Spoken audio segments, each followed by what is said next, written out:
Rocky এ রাইসা মা রাখ রাখ রাখ মা মা মা মা কেমন আছো তুমি কেমন আছো কেমন আছো মা কেমন আছো তুমি কেমন আছো ভালো আছি বাজান তুই কেমন আছিস আম্মা তোমার দেখা লাগে আমার মনটা কত সাপোর্ট করছে শেষমেশ ভালো মতো আইতে পারছি তাতেই আমি খুশি কিরে রকি রাইসা তোরা কেমন আছোস আমি ভালো আছি ভাইজান তুমি কেমন আছো আলহামদুলিল্লাহ আমি ভালো আছি ভাইজান আমিও ভালো আছি আমাকে জন্য কি আনছো আরে আনছি আনছি অনেক কিছু আনছি এই যে লাগে যে আছে ঘরে যাই ফ্রেশ ট্রেশ হই তারপর নিজের হাতে তোদেরকে দেবনি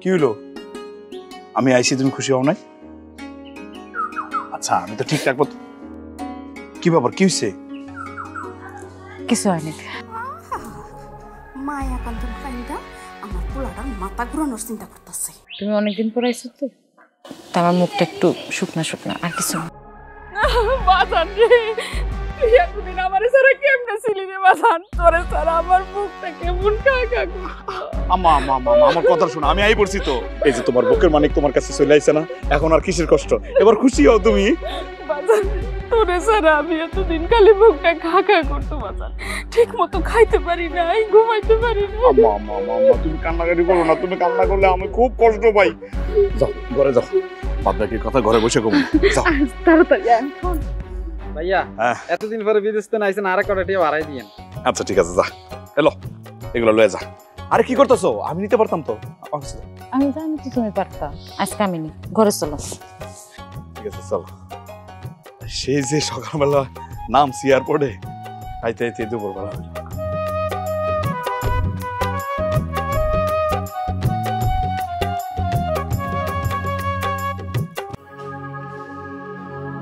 কেমন আছো তুমি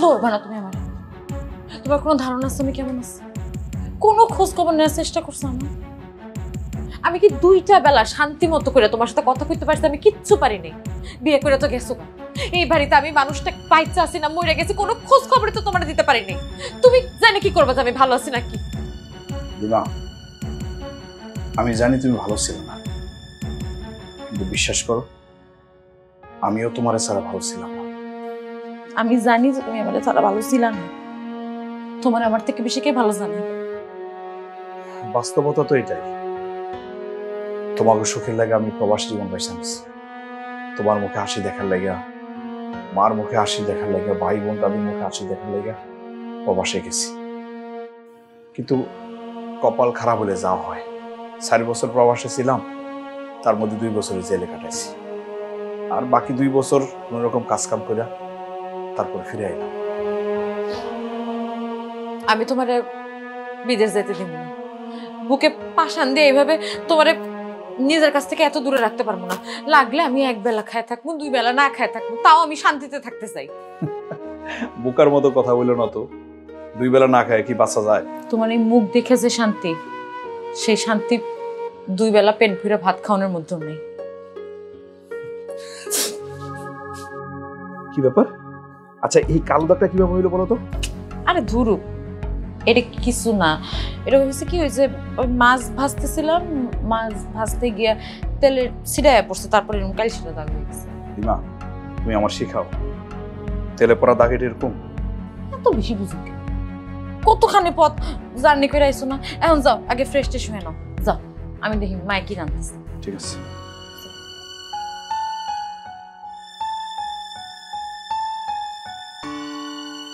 আর তো সহ্য হইতেছে না কি আনছো তাড়াতাড়ি বাইর করে দাও না দেখি আরে রাশা তুই ঠিকই কইছস খাবার সামনে নিয়া না খাইয়া বসে থাকুনের যে কষ্ট এখন তার চেয়ে বেশি কষ্ট হইতাছে আরে তোরা তো বাচ্চা পোলাবানের মতো শুরু করতেছস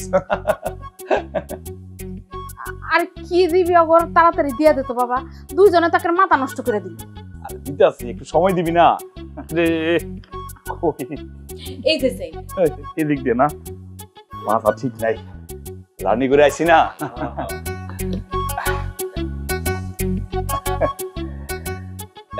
এই যে রকি তোর লাগে ঘড়ি দামি ব্র্যান্ডের ঘড়ি খুব সুন্দর আর রাইসা এই যে তোর জন্য পারফিউম নিয়ে এসেছি, পারফিউম পছন্দ হয়েছে? সুন্দর না ছাই? এত বছর বিদেশে থেকে কেউ এই গিফট আনে? কত আশা করে বসে ছিলাম আমার ভাইজান বিদেশ থেকে আইবো, ব্যাগ ভর্তি দামি দামি গিফট আনবো, আনছে ঘড়ি। এখন তো দেখতেছি আশায় বসে থাকাই ভুল হয়েছে। আসলে ভাইজান তো আর আমাদের মন থেকে নিজের আপন ভাই বোন মাইনা নিতে পারে না, এই দামি গিফট আনবো কেমনে করে? তোমরা এগুলো কি কইতেছো, এইভাবে কথা কইতেছো কেন? মানুষটা কত কষ্ট করে তোমাদের জন্য এগুলো নিয়ে আইছে, এখন তোমরা এইভাবে কথা কইলে মানুষটা কষ্ট পাইবো না? আমারও তোরা ভুল বুঝিস না, আমি অনেক চেষ্টা করছি কিন্তু বাইরে উঠি নাই। 4টা বছর বিদেশে ছিলাম, তার মধ্যে 2 বছর জেলেই কাটাইছি, বাকি 2 বছর কষ্ট টষ্ট করে কিছু টাকা পয়সা রোজগার করছি, যেগুলো তো বাড়িতেই পাঠাইছি, তাই না? আসার সময় হাতে বেশি টাকা ছিল না, তোদের লাগে দামি দামি জিনিস আনবো। তবে কথা দিতেছি, এর পরের বার যখন আসবো দামি দামি জিনিস তোদের লাগে নিয়ে আসবো, ঠিক আছে? আচ্ছা ঠিক আছে।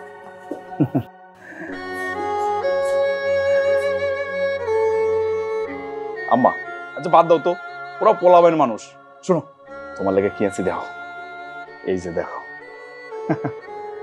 এই যে তোমার লাগে এই শাড়িটা নিয়ে এসেছি, দেখো না পছন্দ হচ্ছে কিনা? এটা পরলে তোমার অনেক সুন্দর লাগবে। আমার লাগে আমার শাড়ি আনতে গেলি কেন বাজান? এইগুলা না আনলেও চলতো। এটা কোনো কথা বললা? কারোর লাগে না আনলেও তো আমি তোমার লাগে আন। তা বৌমার লেগে কি আনছো? আম্মা তেমন কিছু আনতে পারি নাই, একটা শাড়ি আনছি। ও আচ্ছা, আর তো বাজান তোরে একটা কথা করার দরকার ছিল। রাইসারে না একটা ছেলে খুব পছন্দ করছে, ছেলে খুব ভালো, পরিবারও ভালো, সুনাম আছে, বংশ খানদানি বংশ। এখন ছেলেটা রাইসারে বিয়া করতে চায়। আমার রাইসা বড় হয়েছে, বিয়া তো দিতেই হইব। তোমরা কথাবার্তা বলো। কথাবার্তা মোটামুটি অনেকখানি আগাই রাখছি, খালি ওই তোর আসার অপেক্ষায় আছিলাম। তুই ছাড়া তো আর তোর একমাত্র বোনের তো আর বিয়ার কথা আগাম যায় না। আম্মা আমি তাই সেই পড়ছি, ছেলে যদি ভালো হয়, বংশ পরিচয় ভালো হয়, তাহলে আমার কোনো আপত্তি নাই, তোমরা কথাবার্তা আগাও।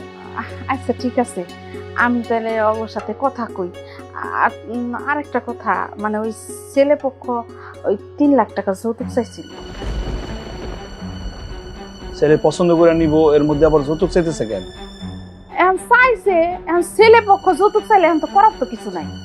বাজান তোর একটা কথা কই, আমি কিন্তু এই ছেলে হাত ছাড়া করতে পারবো না, এখন বাকিটা তুই চিন্তা করে দেখ।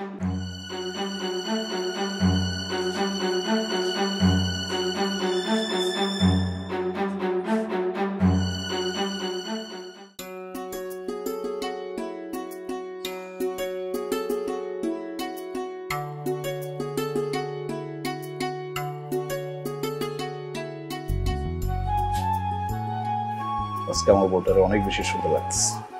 বাবা এতক্ষণে আমার দিকে চোখ পড়লো। আমার দিকে তো চোখ সবসময় করে থাকে, আমি যেদিকেই তাকাই যেদিকেই যাই চোখ তো তোমার দিকে আটকায়, সে চোখ দিয়ে আজকে মন করে তোমার দেখো। ঠিক আছে, তুমি আজকে আমারে মন ভরে দেখো, আমি তোমার বাধা দিব না, কারণ এই যে এতগুলো বছর আমি তোমার দেখি নাই, তুমি আমার দেখো নাই, আজকে মন ভরে দেখো। আর তোমার যেহেতু এই অধিকার আছে, আমি তোমার অধিকার নষ্ট করব।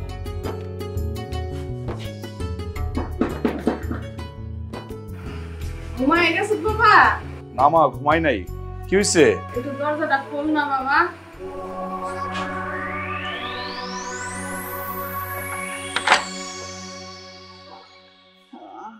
মা কি ব্যাপার, তোমার এরকম লাগতেছে কেন?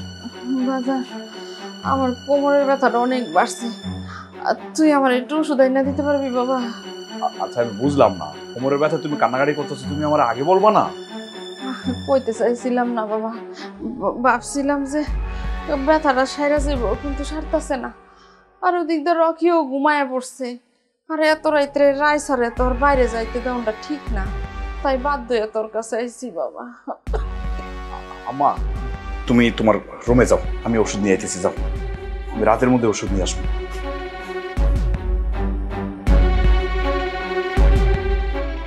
এই তুমি থাকো, আমি আইতেছি।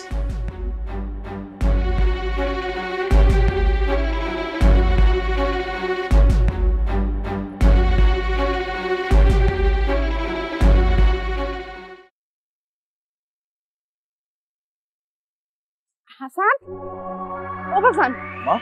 কই যেতেছিস বাজান? আম্মা, অনেকদিন পরে বিদেশ থেকে আসছি না, একটু গ্রামটা ঘুরে আসি, দেখি কার কি অবস্থা। আচ্ছা, তুই তো ওই রাইসার বিয়ার ব্যাপারে কিছুই কইলি না, আমি কি তাহলে ওরে কথা দিয়ে দিব? ওহো আম্মা, আমি তো ভুলে গেছি, আমারই তো বলার দরকার ছিল। আম্মা, আমি সিদ্ধান্ত নিছি ওই ছেলের সাথে রাইসারের বিয়ে দিব। কেন এই ছেলের সাথে বিয়ে দিবি না কেন? কি হয়েছে? আরে এই ছেলে তো অনেক ভালো, এরকম ছেলে হাতছাড়া হয়ে গেলে হাজার কপাল কুটলেও এরকম ছেলে আর পাওয়া যাবে না বাবা। আম্মা, আমি বলতেছি না ছেলেটা খারাপ, মানে যেটা বলতে চাইতেছি ছেলেটা কিন্তু রাইসার্সে টাকাটার প্রতি নজর বেশি, সেই জন্য তার আমি ভালো বলতে পারতেছি না। বুঝছো আম্মা, ভাইজান আমাদের কোনোদিন আপনই ভাবতে পারে নাই, তোমারে তো আমি আগেই কইছিলাম, এবার প্রমাণ পাইছো তো। রাইসা, এটা কি কথা কইতেছিস তুই? তুই আমার একমাত্র বোন, তোর ভালো চাইবো না আমি কার ভালো চাইবো ক? শোন, আমার ইচ্ছা এই ছেলের চেয়েও ভালো একটা ছেলে দেখে তোর বিয়ে দেয়া। না চাও না, তুমি যদি চাইতা তাহলে আমার এই ছেলের সাথেই বিয়ে দিতা। আর তুমি কি ভাবছো আমি কিছু বুঝি না? আমি সব বুঝি। তুমি যেই কারণে মানা করতেছো সেই কারণটা আমার কাছে পানির মতন পরিষ্কার। ভাবি মানা করছে, তাই না? রাইসা, তুই অকারণে আমার ভুল বুঝতেছিস। আর তোর বিয়ের ব্যাপারে তোর ভাবি না করবো কেন? আম্মা, তোমার মেয়ের একটু বুঝাও তো। আমি আর কি বুঝাই এখন? আর এই ছেলের সাথে বিয়ে দিতে তো আমি প্রথমে রাজি ছিলাম। মা, ছেলেটা তো যৌতুক চায়, যৌতুক দেয়া এবং নেয়া দুটাই কিন্তু অন্যায়। দেখবুন, তুই আমার উপর বিশ্বাস রাখ, আমি অনেক ভালো ছেলে দেখা তোর বিয়ে দেব। শোনো ভাইজান, আমি এই ছেলেকেই বিয়ে করব। আর তুমি আমার ভালো না চাইলেও আমি তো আমার ভালো ঠিকই বুঝি, আর আমি এই ছেলের কাছেই ভালো থাকবো। মা, আমার শুন না, শুনো, তোমার সাথে আমার একটু জরুরি কথা ছিল। এই সময় কথা বলার সময় না, পরে এসে শুনবো, যাও। কথাটা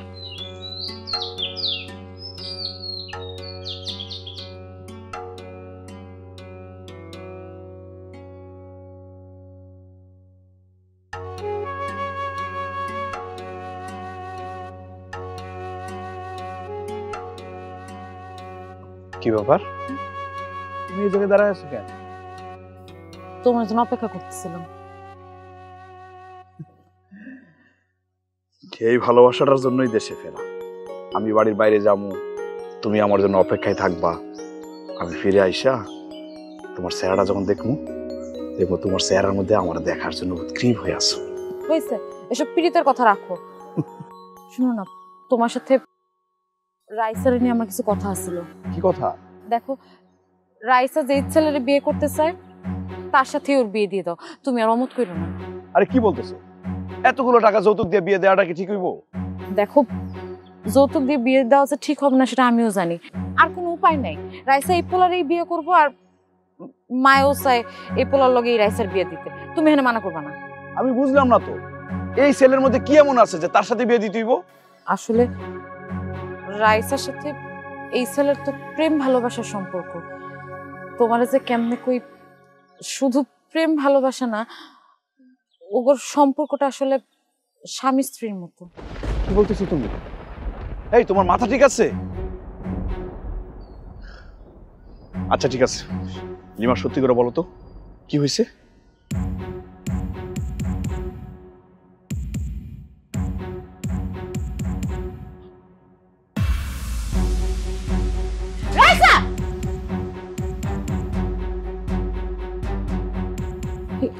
এগুলো কি করতেছো তুমি?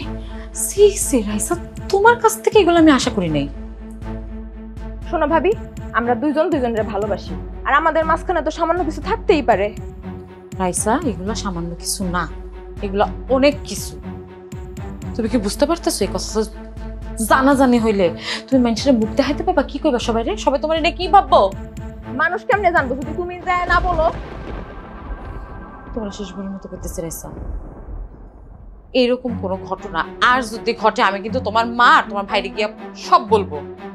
তার আগে আমি পুরা গ্রামে রটাইয়া দিব যে তুমি ওর লগে পরকিয়া করো।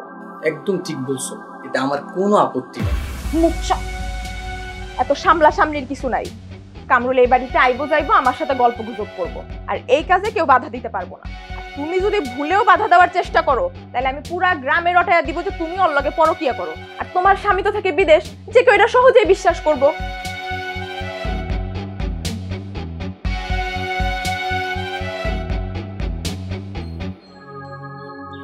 এই জন্যই আমি তোমার কিছু কই নেই। আমি অপেক্ষা করতেছিলাম কবে তুমি দেশে ফেরত আসবা, তারপর তোমার এগুলো করলাম। কি বলতেছো তুমি? রাইসা তোমার লগে এইভাবে ব্ল্যাকমেল করলো?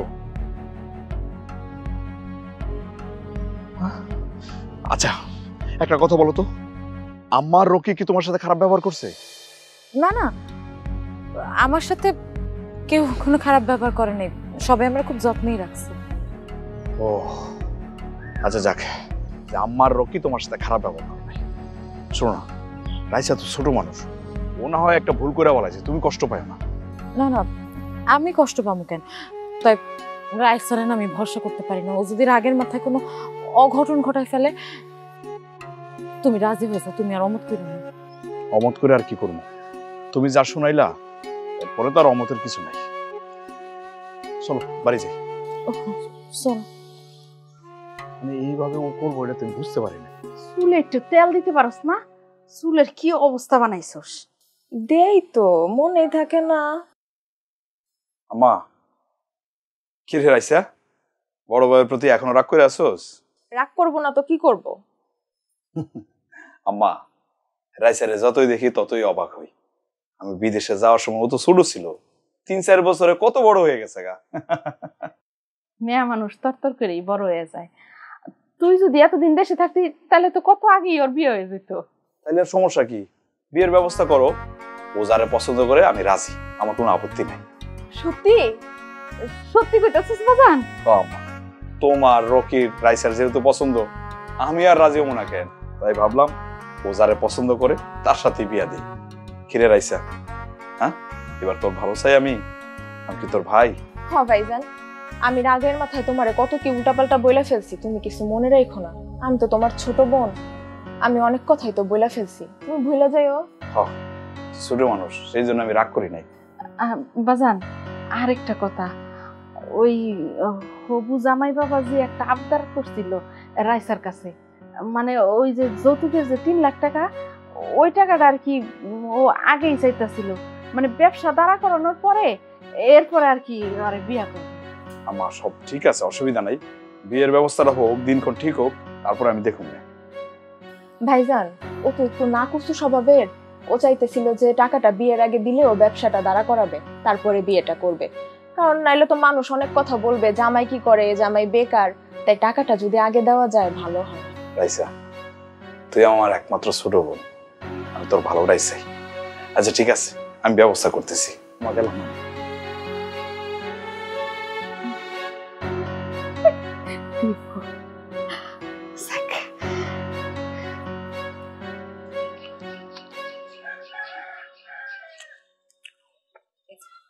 তোমার চা।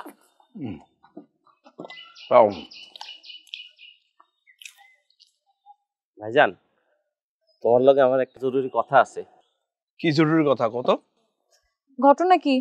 তোমারও কি বিয়ার ফুল ফুটে গেছে নাকি? তো পাত্রী কি নিজেই খুঁজে রাখছো নাকি আমরা খুঁজবো? কোনটা? কি যে কও না ভাবি, আমার লাইগা পাত্রী দেখার দায়িত্ব তো তোমার আর ভাইজানের। তোমরা যারে আইনা দিবা আমি তারই চোখ বন্ধ করে বিয়া করব। রে বাবা রে বাবা, রকি ও পাকনা পাকনা কথা শিখছিস রকি, হ্যাঁ? আসল ঘটনা কি কত? ভাইজান তুমি একলা হাতে এই সংসারটা টানতেছো, আমরা এতগুলান মানুষ তোমার ঘাড়ে বসে খাইতেছি ভাইজান, এটা আমার ভাল লাগে না। এই তাতে কি হইছে? এই সংসারের বড় কে? আমি, আমার দায়িত্ব সংসার চালানো। এটা ঠিক আছে, তুই যখন চাকরি বাকরি করবি, কিছু একটা করবি, তখন তুই আর আমি মিলে সংসারটা চালামু। ভাইজান তোমার এই কষ্ট আমি আর 2 চোখে দেখতে পারি না, আমার আর সহ্য হয় না ভাইজান। তাই আমি চিন্তা করছি আমি একটা ব্যবসা করুম। আমি পজিশনও দেখাইছি ভাইজান। তাই নাকি? কোন জায়গায়? ভালো পজিশন ভাইজান, বাজারের মাঝখানে, ওই যে চৌরাস্তাটা আছে না, চৌরাস্তার পাশে, খুব ভালো পজিশন ভাইজান। এই পজিশন হাতছাড়া করুন ঠিক হইব না। তাহলে তো খুবই ভালো। টাকা পয়সা কিছু জোগাড় করছস? কি কও ভাইজান, আমি তো বেকার, আমি টাকা পয়সা কই পামু কও? আমি তো এতদূর শুধু তোমার ভরসায় আগইছি ভাইজান। ও তা কেমন টাকা লাগবো? বেশি না ভাইজান, মাত্র 5 লাখ টাকা। 5 লাখ টাকায় আমি আমার ব্যবসাটা দাঁড় করাইতে পারব। 5 লাখ টাকা? কিন্তু মেলা টাকা। হ ভাবি, ভাইজান বিদেশে কাজ করব আর আমি দেশে বইসা ব্যবসা কইরা টাকা কামামু। আমরা দুই ভাই মিলে সংসারটা চালামু। তখন দেখবা আমগো সংসারে শুধু সুখ আর সুখ। ভাইজান টাকাটা কবে দিবা কও না? আচ্ছা শোন না, আমার কয়েকটা দিন সময় দে, আমি একটু ভাবি, তারপর তোর জানাবো। হ্যাঁ আচ্ছা ভাইজান, আমি যাই। তুমি যে রাজি হইলা রাইসার বিয়ের যৌতুকের জন্য দিতে হইব 3 লাখ টাকা, এখন রকি বিজনেসের জন্য চাইতেছে 5 লাখ টাকা। এতগুলো টাকা কোত্থেকে দিবা তুমি? আমার জানার মতো তোমার কাছে তো টাকা থাকার কথা নাই। এখন আমার কাছে যে টাকা নাই সেটা একমাত্র তুমিই জানো, আর কেউ জানে না। কি করবো কও? ছোট বেটা নিজের পায়ে দাঁড়াইতে চাইতেছে, ব্যবসা করতে চাইতেছে। এই সময় বড় ভাই হয়ে যদি তার পাশে না থাকি কেমন হয়ে যায় না? আচ্ছা শোনো, চিন্তা করার কোনো কারণ নাই। মার কাছে কিছু জমানো টাকা আছে, ওগুলোর মধ্যে হাত দিতে হইব আর কি। আচ্ছা তুমি চিন্তা করো না, চা খাও, ঠান্ডা হয়ে যেতেছে।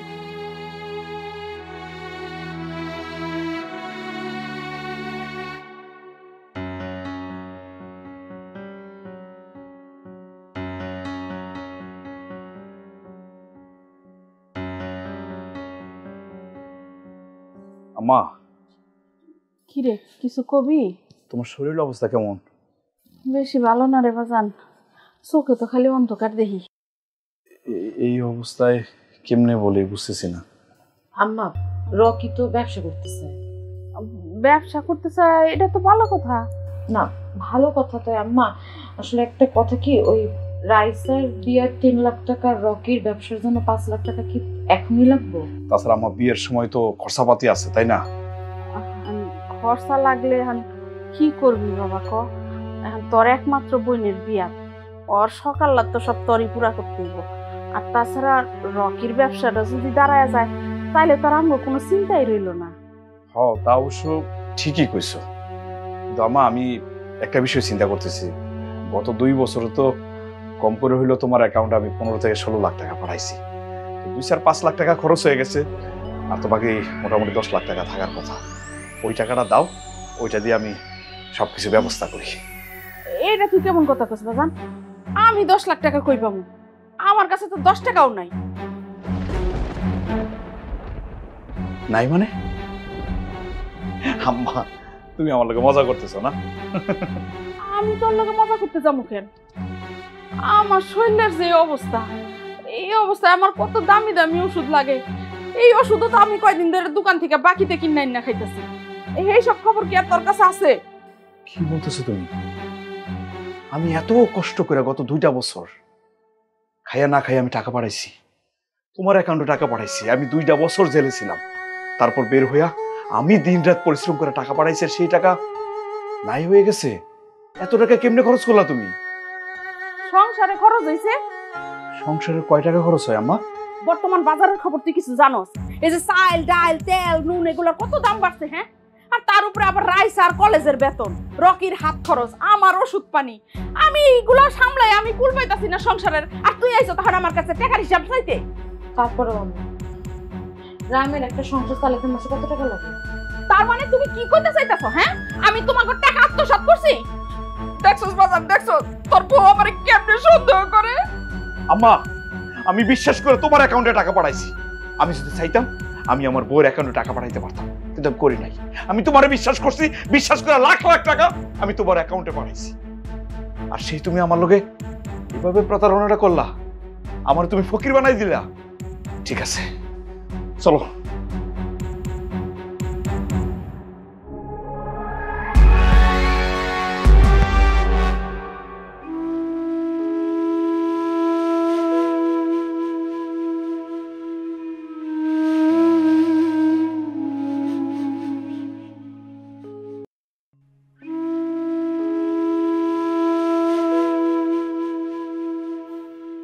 রাইসার বিয়ের দিন ঠিক হয়েছে, টাকা চাইতেছে। এদিকে রকির দোকানের অ্যাডভান্স করতে হইব, কিছু মালামাল তুলতে হইব। এত টাকা কেমনে ম্যানেজ করুন? মাথায় তো কিছুই আসতেছে না। কি ভাবতেছো? আচ্ছা, আমার একটা সত্যি করে কথা কইবা? যে মা আমার সাথে এত বড় বেইমানি করতে পারছে, আমার মনে হয় উনি তোমার সাথে কিছু না কিছু করছে। কিন্তু আসার পর থেকে বিদেশে থাকতেও তুমি কোনো কিছু কও নাই আমারে। কি হলো, আমার ধারণা কি ঠিক? তোমার ধারণা ভুল না, তোমার ধারণা ঠিক। কি করছো তোমার সাথে? প্রথম প্রথম সব ভালো ছিল জানো, যখন তুমি বিদেশ থেকে কারি কারি টাকা পাঠাইছো প্রত্যেক মাসে, তখন তারা আমার খুব আদর যত্নে রাখতো। কিন্তু যখন জানতে পারলো যে তুমি জেলে, তখন থেকে শুরু হলো আমার উপর অত্যাচার, শারীরিক ভাবে অত্যাচার, মানসিক ভাবে অত্যাচার, আবার জীবনটা অতিষ্ঠ করে ফেলাইছিল। কত বড় সর্বনাশটা করে ফেলাইছে! এই এই তোমার এতগুলা সাবানের গুঁড়া কে দিতে কইছে তোমারে? হ্যাঁ, কে না দিতে কইছে তোমার এতগুলা সাবানের গুঁড়া? আম্মা, 4 জন মানুষের কাপড় চোপড় ধুমু, একটুকু তো লাগবেই। এইটুকু লাগবো? এইটুকু সাবানের গুঁড়া কি? হ্যাঁ, এইটুকু? তুমি কি তোমার সাবানের গুঁড়া তোমার বাপের বাড়ি থেকে নিয়ে আইছো? হ্যাঁ, ফকিন্নির ঘরের ফকিন্নি জীবনে তো সাবানের গুঁড়া চোখেও দেখাস নাই। আম্মা, আপনি কিন্তু খামাখাই আমার সাথে রাগারাগি করতেছেন। ও, আমি খামাখা রাগারাগি করতেছি? তাহলে তোর যখন সহ্য হইতেছে না, তুই থাকতাছ কেন আমার হেনে? আমাগো ঘরে পাড়া দিয়ে আর কতদিন খাবি, কতদিন খাবি কবি ক? আম্মা তো ঠিকই কইছে, তোমার স্বামী তো বিদেশ যায় জেল খাটতাছে, আর জীবনে ফেরত আইবো কিনা তারও তো কোনো গ্যারান্টি নাই। তাহলে তুমি আমাগো বাড়িতে থেকে কি করবা? তুমিও যাও গা। আমি আমার স্বামীর বাড়িতে থাকমু কি থাকমু না সেটা কর তুমি কে? এই সংসারটা চলে কার টাকায়? আজকে এই মানুষটা খারাপ অবস্থায় আছে দেখা যে আমি তার সাইডে চলে যাব, এমন মেয়ে তো আমি না। এতদিন বুবার মুখে গুলি ফুটছে, খারা তোর গুলি শুটান আমি ছড়াইতে ধর, আরে ধরে এদিকে আন, আন এদিকে। ওর আজকে খাইছি আমি কারো, হ্যাঁ আজকে আমি দে আব্বা না, আব্বা না, আব্বা না। তুমি যখন জেলে গেছিলে সবাই ভাইবা নিছিল যে তুমি মনে হয় আর কোনোদিন মুক্তি পাবা না, তুমি মনে হয় ওখানে আটকায় গেছো। জানো, তোমার পরিবারের সবাই চেষ্টা করছিল আমার স্বামীর ভিটা ছাড়া করতে, কিন্তু আমি যাইনি। যত কষ্ট হয়েছে আমি মুখ বুঝে সব সহ্য করছি, কারণ আমি জানতাম যে দিন শেষে তুমি ফেরত আসবো, তুমি আমার কাছে ফেরত আসবে। তুমি এসব কথা আমার আগে কও নাই কেন? কই নেই, কারণ আমি জানি এগুলো জানলে তুমি কষ্ট পাবে। যত কষ্ট আমার হয় হোক, কোনো সমস্যা নেই, কিন্তু বিদেশে একা একা পইরা থাকো, কত কষ্ট নিব, তাই তোমারে কই নেই। আমার কষ্ট হয়েছে, কিন্তু আমি তোমার কোনো কষ্ট দিতে চাইনি। শুধু অপেক্ষা করছি আর আল্লাহ আল্লাহ করছি যে কখন সহি সালামত তুমি দেশে ফিরবে। রাইসা, এ রকি, মা, কি হয়েছে রে? তাড়াতাড়ি আইও। এরম সিলে ডাকতেছস কেন? বাজান কি হয়েছে? মা, খুশির খবর আছে। এই যে এই টাকাটা রাখো, এটা হচ্ছে রাইসার বিয়ার যৌতুকের টাকা, রাখো। সত্যি? হ্যাঁ। ভাইজান, তুমি আবারও প্রমাণ করলা যে তুমি একজন আদর্শ ভাইজান। হরে বোন, তুই খুশি হইলে তো আমি খুশি। তুই আমার বোন না, আমি তোর বড় ভাই না? আমার তো দায়িত্ব আছে তো। আম্মা, এই জায়গায় আরো 5 লাখ টাকা আছে, এটা হচ্ছে রকির ব্যবসার টাকা, রাখো। রকি, ব্যবসাটা তুই মনোযোগ দা করিস। আমি তোর বড় ভাই, তোর পাশে আছি সব সময়, খালি ব্যবসা ঠিক মতো করিস রে ভাই। হ্যাঁ ভাইজান, ভাইজান তুমি কোনো চিন্তা কইরো না, এই 5 লাখ টাকারে আমি 50 লাখ কইরা দেখামু, তুমি দেখা নিও। বাজান রে, বিশ্বাস কর, কোনোদিনও তোরে আমি আলাদা করে দেখি নাই রকির থেকে। সব সময় মনে করছি তুই আমার নিজের পেটের সন্তান। আজকে আমার একদম খুশিতে বুকটা ভরে গেল। হ্যাঁ, আমি আমার সন্তানের ঠিক মতো মানুষ করতে পারছি। বাজান রে, আরেকটা কথা ছিল, তোরে তো আমি কইছিলাম যে ওর বিয়ার আগে আমার 1 জোড়া কানের দুল আর 1 জোড়া বালা লাগবো। বিশ্বাস কর বাজান, এই যে এইগুলো ইমিটেশনের জিনিস পরে কি মানুষের সামনে যাওয়া যায়? মানুষে দেখলে কইব না যে মায়ের বিয়া আর ছেলে প্রবাসে থাকে, অথচ মায়ের হাত কানে কোনো স্বর্ণের জিনিস নাই। আম্মা, তুমি আমার কাছে একটা জিনিস চাইবা আর এটা আমি রাখুম না, তাই কি হয়? শোনো, আমি বাজারে তোমার কানের দুল আর হাতের বালা অর্ডার দিয়া ফেলাইছি, 1 সপ্তাহের মধ্যে পাই যাবা। সত্যি কইতাছিস বাবা? দেখছস আমার ছেলে? টাকা চল চল দেই, আয় আয় আয়।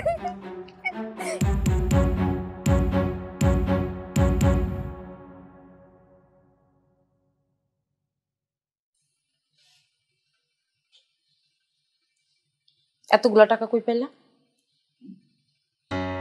এতগুলা টাকা কই পাইলা? আরে জোগাড় করছি। কইতে জোগাড় করছো? মানে হয়েছে কি, ওই বিদেশে মালিকরে ফোন দিছি, বলছে আমার বোনের বিয়া, হাতে কোনো টাকা পয়সা নাই, তারপর ছোট বেড়া ব্যবসা দিব, তাও টাকা পয়সা নাই। মালিকটা খুব ভালো, কথাবার্তা শুই না 1 বছরের টাকা অ্যাডভান্স পাঠাই দিছি। তুমি আবার বিদেশ যাবা? তো যাইতে হইব না, এখানে কতগুলো টাকা, এই টাকা জোগাড় করতে হইব না, এই টাকাগুলো জোগাড় করবো, তারপর কিছুদিন থেকে আরো কিছু টাকা জমাইতে হইব। তুমি টাকা জমাবো? জমামো। আরে কি কয়, টাকা পয়সা ভবিষ্যতের লেগে লাগবো না, তবে আগের বারের মতো আমি ভুল করবো না, এবার গিয়া তোমার অ্যাকাউন্টে টাকাগুলো পাঠাবো।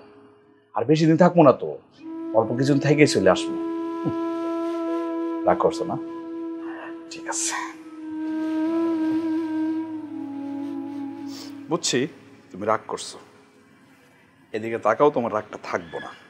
কি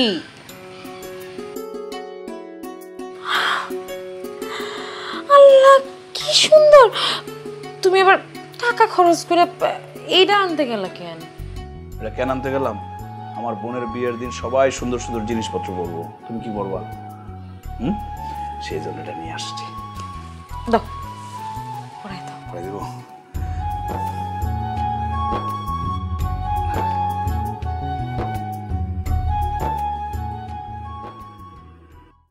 এই হাসান, হাসান, বাইরে থেকে বাইরে। আরে খলিল ভাই, খলিল ভাই তুমি আমাকে বাড়িতে আইছো কেন? মানে তুমি আমার খবর দিলে আমি নিজেই তো যাইতাম। ওই বেটা, নাটক করা বন্ধ কর, একদম গিরাগারা ফাড়া আলামু। আমার কাছ থেকে যে 10 লক্ষ টাকা নিছস, ওই টাকা আজকেই সুস্থ ফেরত দিবি। তুমি না কইছিলা যে বিদেশ থেকে কোম্পানির কাছ থেকে অ্যাডভান্স নিছো এই টাকা? আরে এই কথাটা না বলা ছাড়া তোমার কোনো উপায় ছিল না। কি কইতাছো তুমি বাবা? তোমার কাছ থেকে হাসান 10 লাখ টাকা নিছে? হ্যাঁ, আমার কাছ থেকে 10 লক্ষ টাকা নিছে। টাকা নেওয়ার পর ওর চরিত্র বদলাই গেছে গা, সুদের একটা টাকা আমারে দেয় নাই। আমি এখন অন্য কিছু বুঝি না, আমার টাকা এখনই ফেরত দিব, নাইলে আমি থানা পুলিশ করবো। আমার টাকা আপনার বলার এখনই ফেরত দিত কোন? না না বাবা, আমি কিন্তু এই টাকার দায়ভার নিতে পারবো না। আমিও কইলাম এই টাকার ড্রাইভার নিতে পারুম না। খলিল ভাই, টাকা নিয়ে আইছে ভাইজান, ভাইজানের কাছ থেকে আপনি টাকা আদায় করবেন। খলিল ভাই, টাকা আমি আনছি, আমিই দেব, তবে ভাই আমারে আর কিছু সময় দেন আপনি। তোরে আমি আর একটা দিনও সময় দিব না, আমি এখন সরাসরি থানায় যাব। থানায় গিয়া তোর নামে অর্থ আত্মসাতের মামলা দিব, কথাটা তুই মনে রাখিস। আয় তোরা। খলিল ভাই, বাহ, সুদের টাকা কইলাম তরতর কইটা বাড়ে, আর ভাইজানের যা অবস্থা, এই টাকা জীবনেও শোধ দিতে পারবে না। আমি তোমার আগে ভাগে কইতাছি, এই আপদ কিন্তু আমি বাড়িতে রাখতে পারবো না। বাড়ি থেকে বিদায় করবো মানে কি? হ্যাঁ, টাকা কি তোমার ভাই তার নিজের জন্য নিছে? নিজের জন্য তো নেয় নাই, টাকা নিছে তোমার বোনের বিয়ে দেওয়ার জন্য। 3 লাখ টাকা সেইখানে দিছে, 5 লাখ টাকা দিছে তোমার ব্যবসা করার জন্য। আর যখন তোমার ভাই টাকাগুলো ফেরত দিতে পারতেছে না, তখন তোমাদের খুব গায়ে লেগে গেল না? কেউ কোনো দায় ভার নিতে পারবা না। ইমা থামো তুমি, আমার কইতে দাও। যতদিন ভাই টাকা দিছে ততদিন ভাই ভালো মানুষ ছিল, তাই না? তখন মায়ের পেটের আপন ভাই ছিল, এখন ভাই কিছু করতে পারতেছে না দেখে ভাইরে বাড়ি থেকে বাইর করে দাও। এতদিন যে মানুষ প্রবাস করছে, এতদিন যে মানুষ এত কষ্ট করছে, পরিবারের প্রত্যেকটা মানুষের মুখে হাসি ফুটাইছে, সেই মানুষ যখন কোনো কুল কিনারা খুঁজে পাইতেছে না, তখন তোমরা এই মানুষটারে কইতেছো বাসা থেকে বাইরে হয়ে যাইতে। এই ফকিরের বাচ্চা ফকির, হ্যাঁ তোর এই ছোট মুখে এত বড় বড় কথা আসে কই থেকে? হ্যাঁ, বাইরে তুই আমার বাড়ি থেকে বাইরে কইলাম, তা না হলে কিন্তু গলা ধাক্কা দিয়ে বাইর করে দিব। আম্মা, তুমি লিমার সাথে এইভাবে কথা বলতেছো কেন? এই তুই চুপ থাক, তুই কোনো কথা কবি না। তুই যতদিন আমার ইনকাম করে টাকা দিতে পারছস, ততদিন আমি তোরে আমার নিজের পোলা হিসাবে পরিচয় দিছি। এখন তুই হইছ গিয়া রাস্তার ফকির, তোর এখন আমি চিনি না, তুই আমার কেউ না, যা বাইরে হ। এই ভাইজান, এই তুমি নিজের ইচ্ছায় তোমার বউরে নিয়ে বাড়ি থেকে বাড়ি হইবা নাকি ব্যবস্থা করুম? ভাই থাক, তোর আর কষ্ট করা লাগবে না, আমাদের পা আছে, এ বাড়ি থেকে আমরা নিজেরাই বের হয়ে যেতে পারবো।